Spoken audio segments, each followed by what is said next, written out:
മുത്തശ്ശി ചത്തതുപോലെ കിടക്കണം, നമുക്ക് നോക്കാവേ.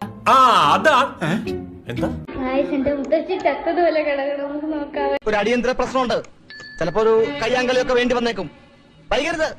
ഓക്കേ,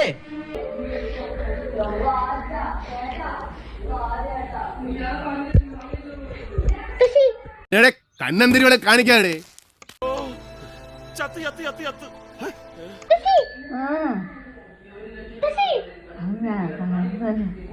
ഈ പ്രായത്തിലും എന്നാ ഒരു ഇതാ. എന്താ എന്റെ ഉദ്ദേശം? ഇല്ല കേസ്, കുഴപ്പമൊന്നുമില്ല കേട്ടാ. ഇത് പുതിയതാണല്ലോ. വെറുതെ നാട്ടുകാരുടെ മുമ്പ് നാണം കെടാൻ. എന്റെ മുത്തശ്ശി ചത്തതുപോലെ കിടക്കണം, നമുക്ക് നോക്കാവേ. നിനക്ക് എങ്ങനെ സാധിക്കുന്നത്? എനിക്ക് ഒരൊത്തും പിടിയും കിട്ടുന്നില്ല നിന്റെ. ഇവന്മാരൊന്നും ജീവിതകാലത്ത് നന്നാവില്ല. എന്നാ ഞങ്ങൾ അങ്ങ് ഇറങ്ങട്ടെ. ആയിക്കോട്ടെ.